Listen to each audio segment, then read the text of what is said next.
Salut à tout le monde. Aujourd'hui, on se retrouve avec une nouvelle vidéo. C'est la deuxième partie de la vidéo que j'ai faite voilà, récemment sur le SaaS gestion de cabinet.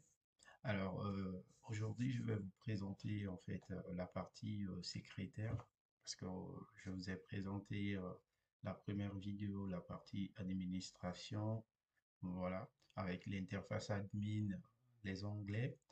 Et aujourd'hui, on va parler du secrétaire. Voilà, gestion de patients, comment enregistrer des patients, enregistrer des prestations, affilier une prestation à un médecin. Voilà. Alors, sans plus tarder, je vais aller directement à l'essentiel. Donc, j'ai déjà créé un compte secrétaire. Je vais cliquer sur se connecter. Et voilà, j'attends. Là, je suis sur la page de connexion. Donc, je vais me connecter en tant que secrétaire. Alors, c'était le compte, alors, admin S, je crois, oui. Je vais voir d'abord, voilà, je vais voir l'utilisateur, c'est quoi le nom et l'adresse email du secrétaire pour pouvoir me connecter, afin de pouvoir gérer tout ce qui est prestations, ainsi que les patients et la facturation. Et là, effectivement, je vais cliquer sur utilisateur. Voilà, j'ai secrétaire sc@gmail.com. Alors là, je vais me connecter en tant que secrétaire arrobase. Alors, c'est ça. Eh bien, là, je suis connecté en tant que secrétaire. Voilà, vous voyez le tableau de bord avec les statistiques, nombre de patients, nombre de prestations, les rendez-vous à venir et chiffre d'affaires. Ici, on a un graphique par rapport au chiffre d'affaires par mois. Voilà. Alors, ici, on va aller sur la partie patient. Vous voyez, j'ai déjà créé un patient avec patient SC, l'email patient@gmail.com. Ici, je peux le modifier rapidement. Par exemple, je vais mettre M, voilà, comme modifier, par exemple. Alors, vous voyez, patient modifié avec succès. Vous voyez, donc ici, je peux aussi revenir en arrière. Voilà, et voilà. Donc, vous pouvez gérer sans même changer voilà, de, de l'interface, quoi.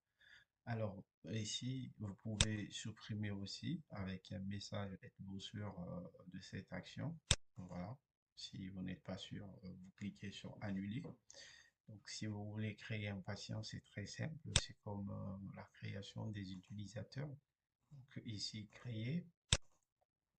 Mettez le nom du patient, son adresse email et le mot de passe. Donc, le mot de passe, il faut respecter, bien sûr, les caractères. C'est 12 caractères, un mélange de majuscules, minuscules et les chiffres. Alors, ici, on va faire un exemple. Par exemple, je vais créer un patient 1. Voilà, patient 1 de quoi? De SC. Ici, ça sera patient 1 sc@gmail.com. Donc le mot de passe, je vais utiliser voilà, patient avec P majuscule. Alors 1, 2, 3, 4, 5, 6, 7, 8, 9. Voilà. Je vais créer le patient et voilà. Vous voyez, il y avait un message ici qui disait en fait patient créé avec succès. Vous voyez le patient ici. Donc si je reviens sur la partie prestation, ici, vous voyez, j'avais déjà créé une prestation pour patient SE avec affilié à un médecin SE. Et ici, le nom de la prestation, c'est consultation générale, prix de la prestation, la date de rendez-vous et ainsi que voilà l'heure du rendez-vous. Et vous pouvez voir aussi les détails. Voilà, ici avec détail de la prestation, vous pouvez générer une facture PDF. Voilà. Alors, nous, qu'est-ce qu'on va faire? On va créer une nouvelle prestation pour patient 1. On va assigner avec le médecin Ousmane parce qu'il fait partie de mon cabinet. Alors ici, je vais dire que c'est visite contre visite, par exemple. Voilà. Et ici, on va donner le prix, par exemple, 40 euros. Alors, la date du rendez-vous, je vais dire que c'est le lundi, le 4 à midi. Voilà. Ici, je vais créer cette prestation. Eh bien, vous voyez, prestation créée avec rendez-vous. Voilà, statut de rendez-vous à venir. Parce qu'il faut que le médecin valide d'abord, en fait, bien sûr, pour que le statut soit modifié. Ici, vous voyez, au niveau paiement, c'est en attente. Je peux voir les détails. Vous voyez, j'ai trois boutons, payer, annuler ou générer une facture. Voilà. Donc, la facture, vous pouvez le mettre en attente.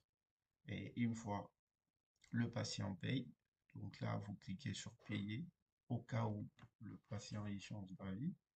Donc, dans ce cas, vous pouvez annuler le rendez-vous automatiquement.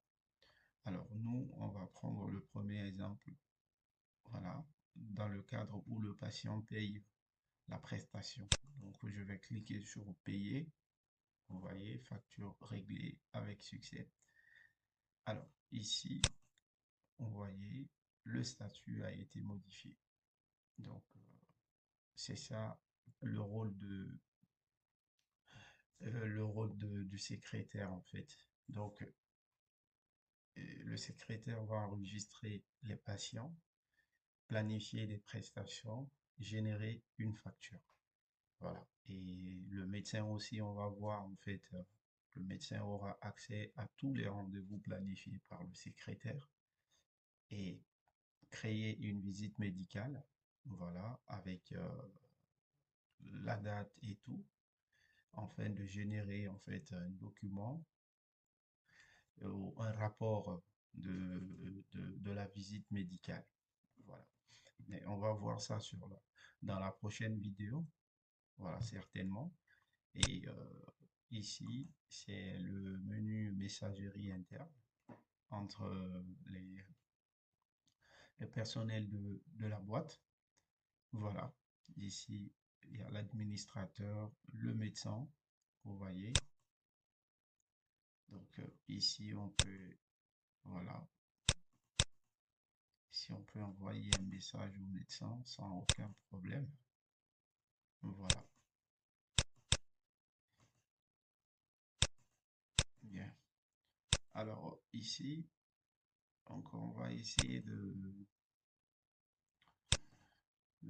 voilà, vous voyez, le statistique en fait par rapport au patient, par rapport à la prestation, rendez-vous, chiffre d'affaires, tout a été changé. Voilà, ça se fait automatiquement. Alors, je pense que c'est tout pour cette vidéo, pour la partie secrétaire. Voilà, c'est une appli très très simple, surtout pour les cabinets médicaux. Voilà. Et on se retrouve à bientôt. Je vous remercie de nous avoir suivis. N'hésitez pas de liker et mettez les commentaires, bien sûr. Donc, je vous dis à tout à l'heure. Merci.